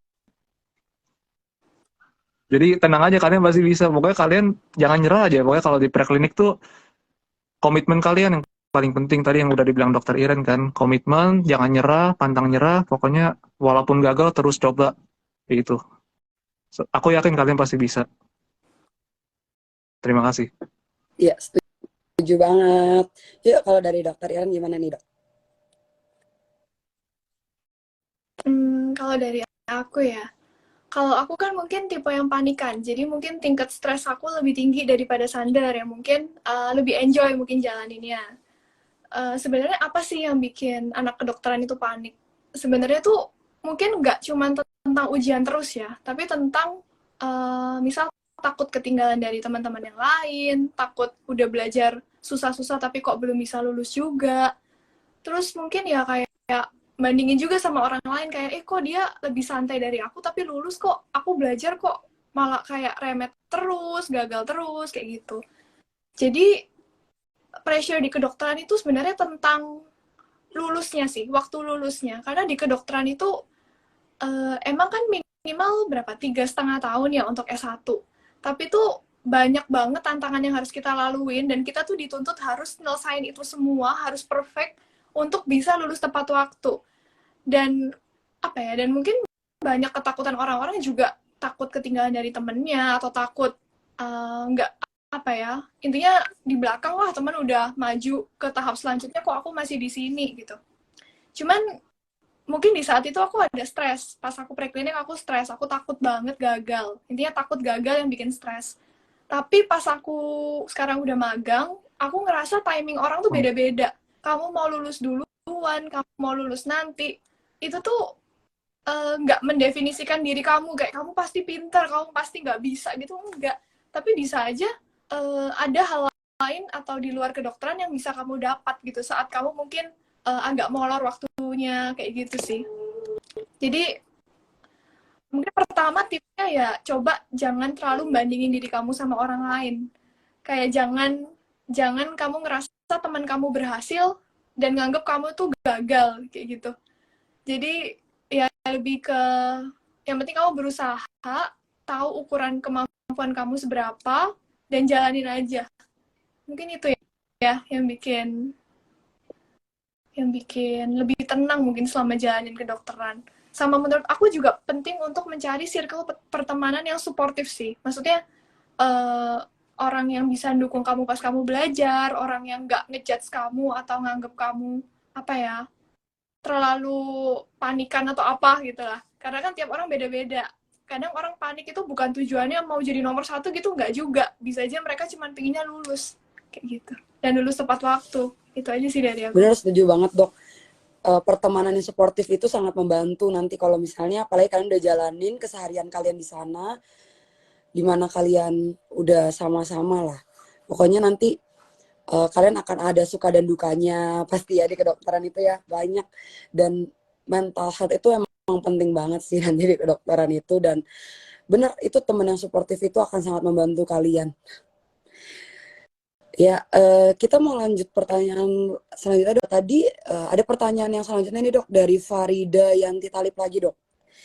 Nah ini dia bertanya dok, dok boleh nggak kasih tips supaya lebih cepat memahami materi nih dok? Buat bisa lebih cepat paham materi gimana nih dok tipsnya? Ya, tadi buat Farida ya? Ya. Oke Farida, mau cepat pahamin materi, ya sesuai pertanyaan kamu. Ya kamu harus paham, kamu harus bisa memahami. Jangan terlalu dihafal, karena kalau kamu menghafal tuh, ya tadi yang udah aku bilang di awal sih sebenarnya, kalau terlalu menghafal kita bisa lupa. Tapi kalau kita memahami, mau diputar kayak gimana soalnya, kita bisa jawab. Dan kalau mau cepat atau lambat, ya itu tergantung kalian sih. Bahkan kadang aku tuh belajar sesuatu yang harusnya dipahaminya begini, misalnya nafas tuh lewat hidung gitu, kemudian dari hidung masuk ke tenggorokan. Tapi kadang tuh aku memahami dengan cara yang lain, misalnya aku buat dengan metafora lain yang bisa membantu aku tuh ingatnya lebih gampang gitu. Misalnya aja ya, hidung tuh kita ibaratkan suatu pintu atau apa gitu. Jadi nanti pasti akan lebih mudah hafalnya. Karena kan bahasa-bahasa kedokteran itu kan kadang kan ada yang sulit banget ya. Kayak misalnya tadi kalian di blok imun ada belajar ada komplement C, ada komplement A1, B2, bla. Aku juga nggak hafal itu, tapi kadang tuh aku ngelihatnya, oh ini si warna merah nih, oh ini yang ini, oh si merah nih si C2 gitu. Jadi kadang aku ingatnya, oh yang ini mirip gembok bentuknya, oh ya udah ini si gembok gitu. Ya gitulah, mungkin kalian bisa cari-cari lah jalan-jalan cara menghafal yang aneh-aneh menurut kalian, tapi bisa membantu. Itu aja sih dari aku. Terima kasih. Gimana nih kalau dari dokter Iren untuk tips memahami? Balik lagi ya, mungkin kamu harus tahu tipe belajar kamu tuh kayak gimana. Kayak ada teman aku yang kalau belajar harus bikin rangkuman. Ada teman aku juga yang kalau belajar itu lebih suka dijelasin, jadi pakai kata-kata kayak gitu. Jadi mungkin kamu harus cari tahu dulu style belajar kamu, jadi kamu lebih cepat nangkep tuh dengan metode yang seperti apa. Cuman yang dibilang Sander tuh benar, kalau aku kan tipe menghafal, lebih ke menghafal baru mengerti. Kalau Sander kan lebih ke mengerti baru nanti bisa hafal kan. Dan aku setuju sih sama kata-kata Sander, kalau kamu cuman ngafal aja itu lebih cepet lupa. Tiap cara belajar tuh mungkin emang ada plus minusnya masing-masing ya. Bener, setuju sih dok. Mungkin tambahan juga ya dok, kalau misalnya cara paham banyak memang. Ada juga kan yang bisa belajarnya misalnya dia bikin mind map tuh yang bagus. Dia bikin mind mapnya yang rapi, gimana langkah-langkahnya. Atau benar juga kayak tadi yang rangkuman. Tapi kembali lagi memang prinsipnya benar kata dokter Zander tadi sih. Kita lebih baik bisa mengerti, itu lebih awet biasanya diingatannya ya dok ya. Nah selanjutnya nih dok, mungkin ada yang dari teman-teman yang lagi nonton nih ada yang mau bertanya lagi? Belum pertanyaan ya? Mungkin pertanyaan buat dokter Sander ya. Kadang dokter memberi PPT tidak pada hari itu dok, terus saya gampang lupa, bagusnya gimana cara belajarnya? Mungkin dokter Sander bisa bantu. Dokter nggak memberi PPT pada hari itu maksudnya pas. Jadi sebelum kelas tuh mungkin belum di-share kali PPT-nya. Jadi nggak Oh bisa gitu. nyicil gitu. Eh, Kayaknya pertanyaannya lebih baik dijawab oleh dokter Iren ya, karena kalau dari aku, jujur aku nggak pernah baca sebelum kelas sih. Tapi ya, menurut aku ya, aku juga pernah sih coba belajar sebelum masuk kelas gitu.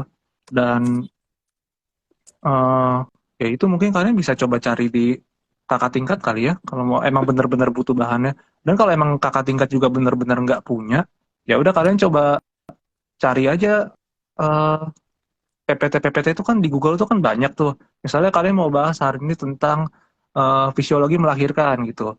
Ya kalau misalnya dokternya belum kasih dan kalian memang ada niatan buat nyicil ya kalian cari aja di Google fisiologi melahirkan itu banyak. Ada ribuan PPT pasti dari universitas lain.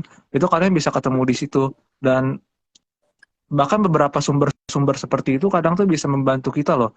Jadi misalnya PPT di FK kalian tuh kurang lengkap nih, tapi ketika kalian melihat di PPT universitas lain, oh ternyata ini lengkap nih, bagus. Nah itu bisa jadi salah satu masukan sih buat kalian.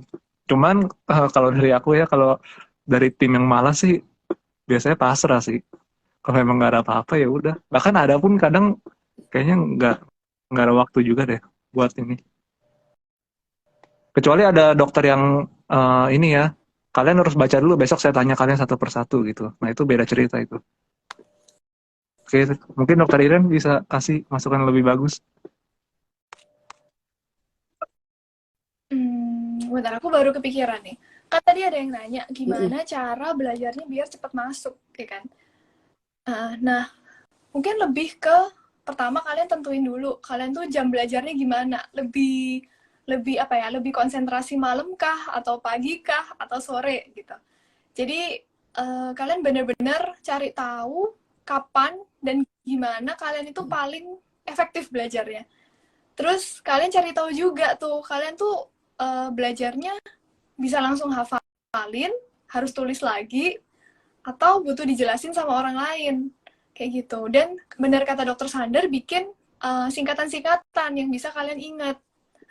Nah, mungkin 3 itu ya caranya biar bisa cepet masuk belajarnya. Tentang gampang lupa. Sebenarnya kalau gampang lupa itu, apa ya, tentang repetisi sih menurut aku. Tentang seberapa kalian itu mau meluangkan waktu untuk mengulang bahan itu. Soalnya kalau misalnya kalian belajar nih PPT bahan anatomi 1 minggu yang lalu, terus minggu depannya kalian lupa, itu wajar banget. Karena kan kalian juga belajar hal lain. Kalian nggak cuma belajar anatomi aja. Nah, makanya kalau tentang cara mengingat lebih lama itu di-review. Kayak gitu. Dibaca ulang, dihafalin lagi gitu. Kayak gitu sih. Sama tadi kalau PPT belum ngasihnya mepet ya. Ada tuh biasanya yang ngerekam kan, ngerekam dari omongan dosen. Nah, saran aku sih mungkin kamu bikin rangkuman dulu aja dari situ. Karena itu pasti juga bisa menghemat waktu sih Benar menurut dok, aku. setuju. Karena itu udah dari dulu pengalaman kita juga ya dok, udah pernah kita sama-sama laluin juga kayak gitu. Nah mungkin dari teman-teman ada yang masih bingung nggak atau ada yang masih mau tanya, boleh di kolom komen. Ini ada lagi dok,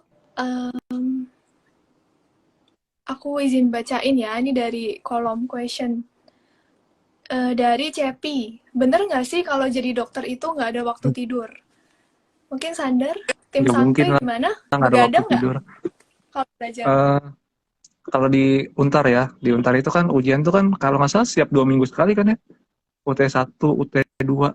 Iya, akhir-akhir itu sekitar, Ujian iya 2 minggu sekali tulisnya ujian 2 minggu. tulisnya. Waktu tidur tuh ada banget menurut aku. Bahkan di kelas kan kalian juga bisa tidur sebenarnya. Ya, tapi jangan ditiru kalau itu. Cuman kalau kalian mikir, aduh di kedokteran aku belajar terus nih nggak bisa tidur, itu tuh salah banget. Menurut aku tuh bisa banget kalian tidur. Cuman kalau kalian yang memang sistem kebutnya seminggu itu, kalau dari aku kan belajar kan kira-kira seminggu. Mungkin 4-5 hari pertama tuh aku masih cukup banget waktu tidurnya. Tapi pas udah mepet-mepet hari Kak, biasanya tuh teman-teman aku udah pada tidur tuh aku belum tidur. Karena aduh ini ternyata masih banyak banget materinya. Jadi bahkan kadang tuh beberapa kali itu aku sampai nggak tidur sebelum hari ujiannya. Sampai ujian jam 8 pagi, sampai jam 6 pagi aku juga belum selesai belajar karena emang belum kepegang tuh materi. Mungkin kita bisa tuh, ya udahlah lepas aja lah, toh kita udah menguasai 60% materi. Tapi ya kembali lagi tuh ke diri kalian, kalian mau dapat nilai gimana? Karena kan pasti usaha kalian mempelajari itu kan akan sebanding dengan hasilnya dong ya. Kalian belajarnya segini, hasilnya segini. Itu. Udah sih kalau masalah tidur ya itu aja sih. Masalah tidur aku paling ngerasain hari H-1 ujian sih. Akhir-akhir tuh sering nggak tidur. Cuma biasanya tidur kok. Lebih dari cukup bahkan. Benar. Oke, thank you.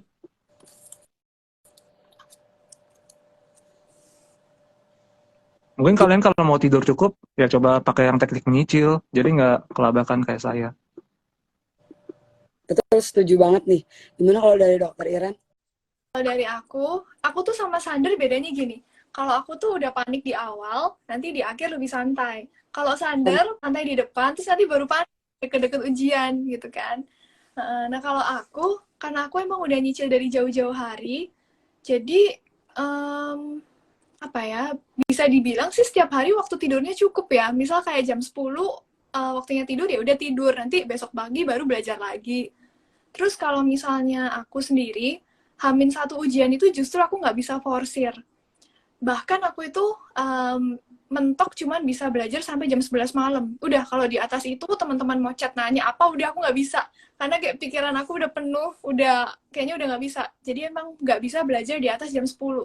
Kayak gitu. Tapi mau tambahin dikit nih. Kalau dari pengalaman aku sih, uh, kadang aku juga lebih suka SKS karena masih kecantol di otak gitu.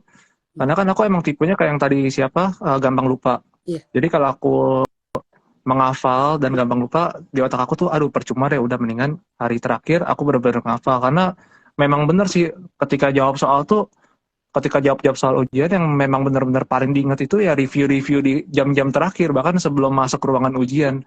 Iya, betul. Dan H-1 pas nggak tidur itu biasanya yang paling keinget. Jadi aku lebih menyesuaikan tipe belajar aku seperti itu karena emang mengandalkan ingatan aku di akhir-akhir itu. Kalau yang udah lama-lama itu kan aku emang udah mengerti, udah memahami. Ya mungkin kelebihannya di situ sih kalau menurut aku. Tapi kalau kalian memang tipe yang menghafal, hafalannya kuat, ya ya lebih baik ya mencicil aja sih, jangan jangan SKS sih. Aku nggak bisa bilang SKS itu bagus atau gimana ya, karena aku takut menyesatkan kalian juga sebenarnya ini. Kayak gitu. Iya, Saya balik dari kembali ke masing-masing cara ya. belajar Cara masing-masing. sama kalau aku nyicil pun itu nggak berarti aku hari-hari ujian tenang. Aku tuh biasa nyicil PPT itu dari jauh-jauh hari, tapi mendekati hari ujian tuh biasa aku nyicil ngerjain soal cutting. Jadi coba-coba ngerjain soal tahun-tahun sebelumnya kayak gitu. Dari soal-soal cutting kan, kalau aku harus belajar dulu materinya baru ngerjain soal. Aku nggak bisa yang kayak belajar ngerjain soal dulu sambil nyambi belajar PPT kayak gitu. Kalau Sander gimana dari dulu? Kamu soal tuh kapan? Dipegang kapan Jam-jam soal? terakhir biasanya. 1 hari terakhir, setengah hari terakhir. Ya itu bener, aku sama kayak dokter Iren, jadi nggak bisa sih latihan-latihan soal tanpa belajar materi, karena menurut aku itu wasting time sih. Terakhirnya muter-muter bolak-balik, bolak-balik. Mendingan kuasain dulu baru latihan. Benar, diisi dulu dulu materinya, baru Hmm. coba latihan soal gitu kan.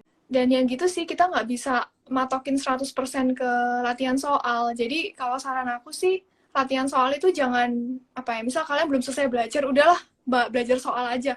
Menurut aku sih jangan ya, sebisa mungkin kalian pelajarin materinya. Karena kalau soal itu kan bisa aja diganti, nggak mungkin 100% sama juga ya sebenarnya. Tapi kalau misalnya kalian punya materi dan dasar yang kuat, mau soalnya diganti pun kalian bisa. Tapi kalau misal kalian cuma ngerjain soal aja, soalnya diganti, kalian nggak punya dasar apa-apa. Jadi kalian malah nggak bisa jawab. Ya Itu setuju sih sih dok. menurut aku. Itu sama yang kayak tadi dibahas juga, ya kita emang harus ngerti. Kalau kita ngerti soalnya mau dibolak-balik kayak gimana pun, kita tetap bakal bisa jawab soalnya gitu ya dok ya. Iya nih dok, setuju banget. Terus aku tambahin dikit sih dok, itu sebenarnya sama-sama memang kita harus ada time management juga sih yang bagus ya kalau untuk tidur. Jadi kita kalau ada time managementnya bagus, kita tahu prioritas kita mana yang benar, kita tahu bagaimana cara kita belajar memang benernya polanya bagaimana.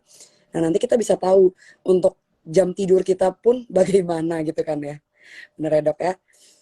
Nah ini kita mau lanjut ke pertanyaan selanjutnya dok atau gimana? Ini ada Boleh dok? pertanyaan, masih ada pertanyaan nih dok ternyata ya. Selanjutnya dari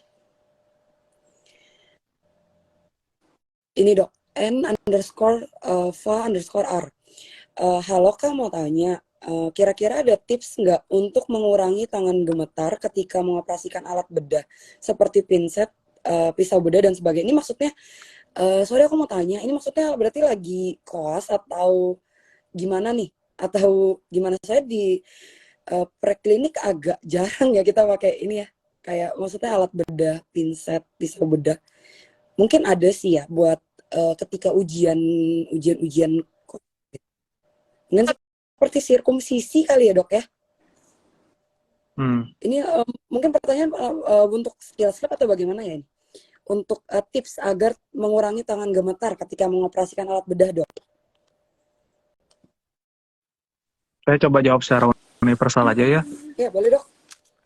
Ya, kalau masalah tremor atau gemetar, itu tuh kuncinya satu, mental kamu pada saat kamu memegang barang itu. Mau kamu lagi operasi beneran nih, atau kamu lagi ujian, megang alat-alat itu, mau apapun itu, mau bahkan saat Nancy aja, tensimeter aja, kamu bisa gemeter kalau misalnya mental kamu lemah.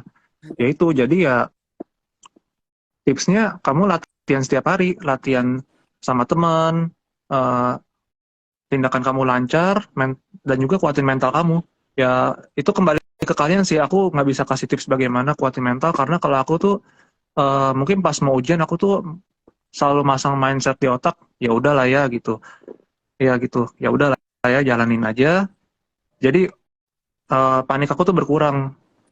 Aku tuh berusaha sebisa mungkin nggak panik. Kalian cari sendiri cara supaya kalian tuh nggak panik, pasti tremor kalian berkurang. Kayak gitu.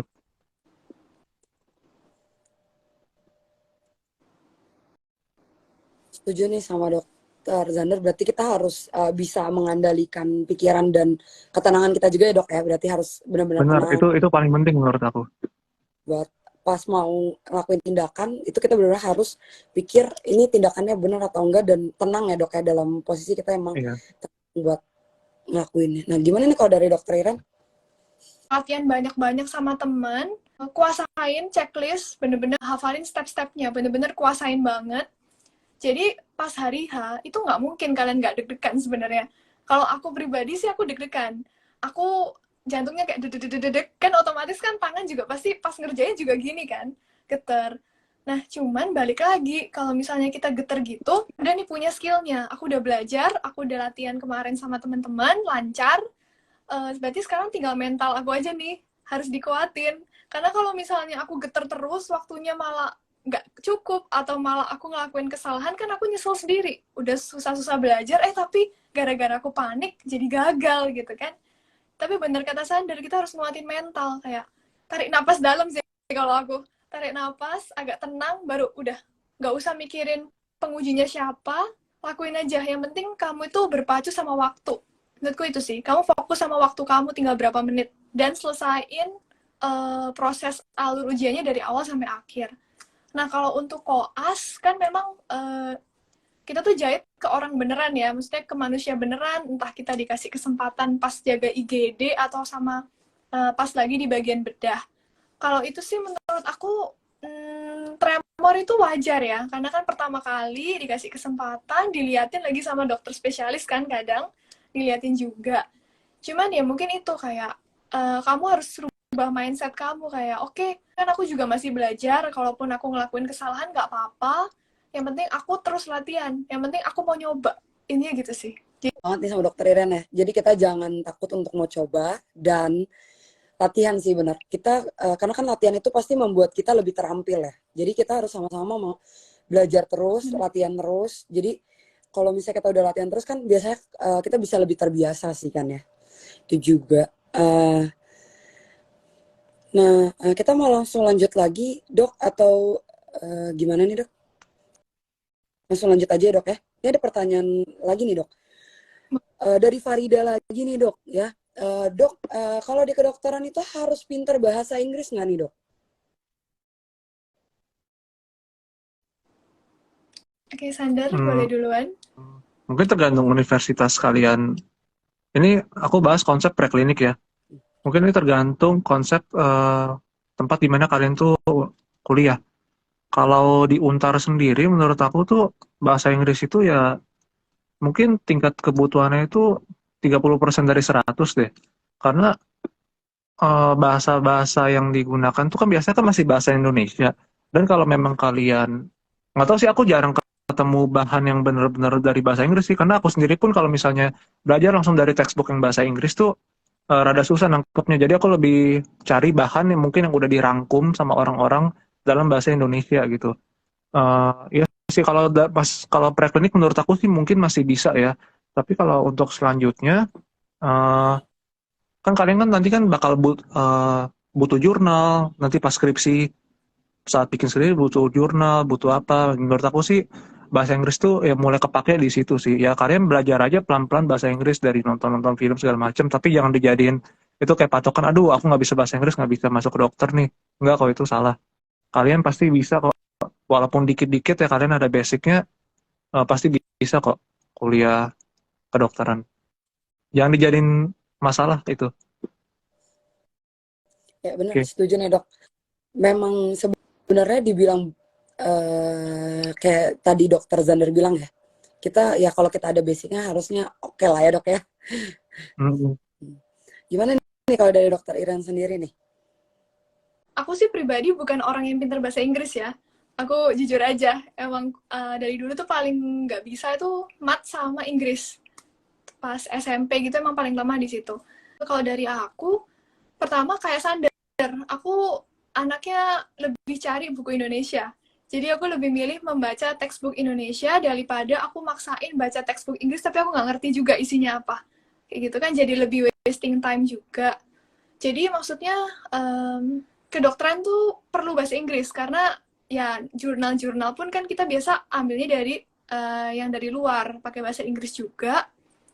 Tapi kalau untuk belajar sehari-hari sih menurut aku yang penting kamu punya basicnya sih benar. Karena kalau di kedokteran itu kan memang banyak istilah-istilah asing ya, bahasa Latin atau istilah-istilah khusus. Jadi sebenarnya bahasa Inggrisnya itu nggak terlalu yang berat gitu. Mm. Justru yang berat itu bahasa Latin dan bahasa-bahasa istilah khususnya. Yang susah itu bahasa Latinnya, bukan bahasa Inggrisnya. Dan ternyata sekarang itu memang banyak aplikasi yang bisa bantu kita. Misal kita bikin nih jurnal dalam bahasa Indonesia, nanti itu bisa dibantu translate. Kayak gitu. Jadi kalau untuk zaman sekarang mungkin nggak usah terlalu khawatir ya kalau nggak bisa bahasa Inggris. Karena pasti kalau terbiasa bisa, sama ada cara-cara lain gitu. Jadi nggak usah khawatir sih menurut aku. Nggak yang harus jago banget juga enggak sebenarnya. Cuman kalau kalian bisa ya lebih Setuju, bagus. Dok. Kayak gitu, bagus banget. Kalau kita bisa pasti lebih bagus banget ya, Dok Gitu ya. sih. Lebih bagus, tapi nggak syarat utama untuk kalian masuk ke kedokteran harus bisa bahasa Inggris juga. Setuju, Ya Dok. nggak juga. Dan memang sekarang itu di era internet tuh banyak banget ya, Dok, ya bantu yang benar-benar bisa bantuin kita. Apalagi dalam kita mempelajari kedokteran itu sendiri ya, Dok. Banyak banget nanti media-media yang buat kita mempelajari itu banyak banget. Nah, mungkin ada yang mau ditambahin lagi, Dok? Cukup, Dok? Cukup ya, Dok ya? Nah, ini ada ini, Dok. Tadi ada, oh ya, ini ada pertanyaan dari Ona Patiwalapia 02. Nah, dia tanya lagi, Dok, tentang tips belajar anatomi. Tadi udah dijelasin ya di awal. Tadi udah ada juga yang nanya ya tentang tips belajar anatomi ya, Dok ya. Nanti boleh dibaca lagi aja. Nanti ini di-save lagi ya, Dok ya. Iya, nanti video ini bakal di-share lagi. Jadi semoga bisa membantu buat yang nggak bisa join dari awal, bisa tahu topik kita yang kita bahas apa Baik. aja hari ini. Dok, kita masuk ke pertanyaan yang lainnya, Dok ya. Nah, ini ada pertanyaan lainnya, Dok. Nah, Dok, jadi sebenarnya target dari dokter sendiri nih, dokter ini targetnya lulus atau mau targetnya kumlot, Dok? Dulu pas menjalankan kedokteran gitu ya, Dok, ini. Boleh di-share, Dok, tipsnya. Kita nih sebenarnya ngejarnya lulus atau kita tuh ngejarnya kumlot, Dok? Nah, silakan. Oke, dari aku Boleh, dulu. Dok. Baik, kalau aku sih dari dulu ya, dari SD, SMP, SMA tuh tertanam di mindset tuh pokoknya harus dapat juara 1, 2, 3 lah. Nah, itu beda, berubah pandangan aku pas masuk kuliah. Ternyata ya nilai itu nggak sepenting itu gitu.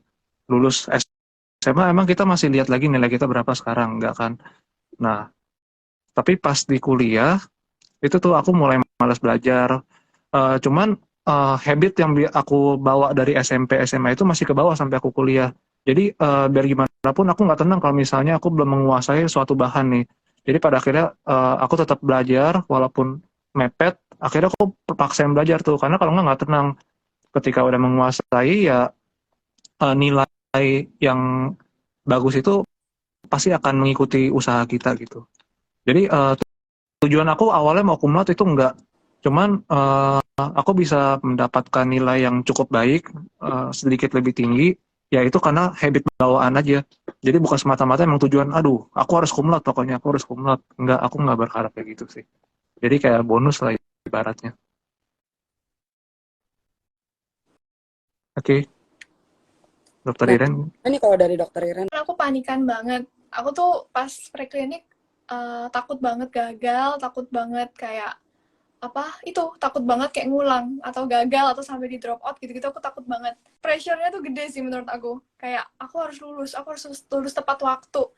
Jadi kalau aku pribadi aku nggak ada target cum laude. Aku cuma berharap aduh setidaknya lulus KKM. Udah, kalau misalnya dapatnya lebih dari itu bonus.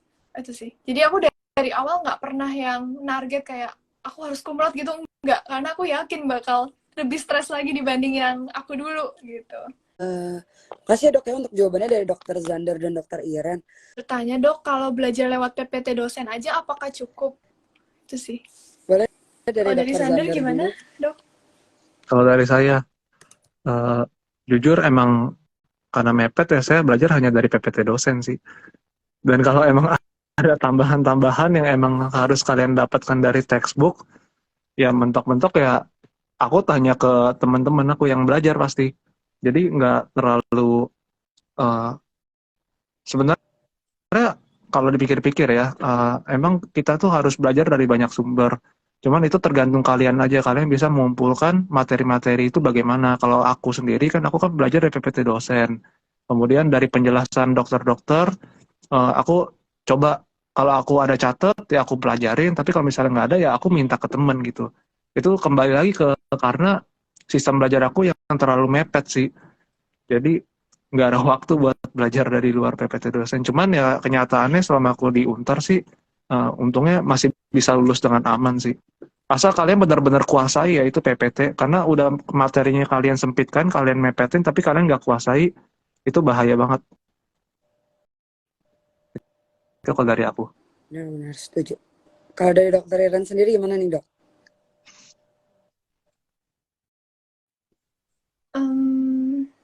Kalau dari aku sih cukup ya PPT dosen. Cuman tergantung nih kalau PPT dosennya singkat-singkat cuman kayak keyword jelas, ada bagan-bagannya, ada definisi, segala macam, menurut aku cukup sih. setuju sih dok. Kadang untuk PPT dokter sendiri sih memang tergantung dari isi PPT dokternya ya. Kalau misalnya isi PPT dokternya memang banyak terus jelas banget, itu pasti cukup banget sih untuk kita ya materi-materi ujiannya. Nah nih dok, ada satu pertanyaan baru masuk lagi nih. Farida ya, ini Farida cukup aktif banget ya ikut live ini. Thank you juga loh Farida udah mau tanya-tanya. Nah nih, dia tanya dok, kalau dok mau nanya, kalau semester 1 udah mulai praktek belum ya? Maksudnya ini prakteknya gimana nih? Apakah maksudnya ujian praktek atau praktek praktikum atau gimana nih? Kalau nggak salah dulu semester 1 tuh awal-awal langsung diajarkan tensimeter kan ya? Kalau aku nggak salah inget ya. Iya, kalau nggak salah di awal-awal tuh praktek yang pertama kali itu adanya di tensimeter. Dan itu tuh bahkan dulu aja kita tuh awal-awal tuh megang tensimeter aja panik pas ujiannya. Sebenarnya nggak susah, cuman karena pressure ujian, mental belum terlatih. Nah itu tuh bisa jadi panik. Cuman ya memang praktek tuh pasti ada sih kalau di kedokteran. Dan satu persatu tuh pasti setiap eh, ya setiap bagian tuh pasti ada prakteknya masing-masing beda-beda. Pemeriksaan tanda-tanda vital, termasuk tensimeter, suhu, kemudian ukur dari nadi, sama frekuensi nafas, kayak gitu. Nah, dari situ kita diajarin dasar-dasarnya. Dan nanti semakin ke depan akan semakin banyak praktek sih. Misalnya, pas lagi blok urologi gitu. Nanti ada diajarin cara pasang kateter, kayak Sunat. gitu. Cara sunat, kayak gitu. Jadi, kedokteran itu nggak cuma teori aja, tapi dikombin sama praktek. Kayak gitu sih. Ya benar, setuju banget ya dok. Kita harus bisa selain teorinya, kita juga harus bisa prakteknya ya. Bahkan dari semester 1 juga udah ada ya dok ya. Kalau di kita sendiri sih udah ada. Dokter Zander nih yang khususnya memang belajarnya itu bisa sambil mungkin kan nggak bisa kayak nggak bisa yang malah nyicil ya dok ya. Dan biasanya dokter kan cenderung untuk suka main game juga nih dok. Nah boleh dok kasih tips nah buat anak-anak buat teman-teman kita nih dok yang nonton juga, gimana tips dari dokter yang mungkin notabene-nya dokter ini cukup santuy nih dok dalam pendidikan di kedokterannya dok, gimana nih dok? Garis besarnya aja dok untuk Oke, tipsnya. oke. Disclaimer nih opini aku ya. Ya. Jadi belum tentu semua orang sama. Aku jalanin kehidupan di FK tuh jalanin prinsip santuy. Santuy aja jalanin di kelas. Kalau aku mau dengerin, aku gini, kita di kelas tuh pasang mindset dulu di otak, aku mau dengerin kelas itu. Jangan malas-malasan. Tapi kalau misalnya kalian nggak kuat, ya itu aku nggak ngerti, aku nggak bisa kasih tanggung jawab. Tapi aku sih pengalaman di kelas tuh biasanya aku tuh kan kurang fokus, sering ngantuk, dan juga sering main. Ya, apapun yang kita lakukan, kita harus uh, bayar di belakang. Jadi ntar pasti ada tuh di belakang aku mikir, aduh harusnya tadi dengerin nih, pasti akan lebih gampang mempelajari materi di PPT ini. Ya udah itu resiko yang harus kita tanggung. Uh, Kalian akhirnya tuh jangan terlalu santai-santai juga. Kalian tetap harus bikin batasan.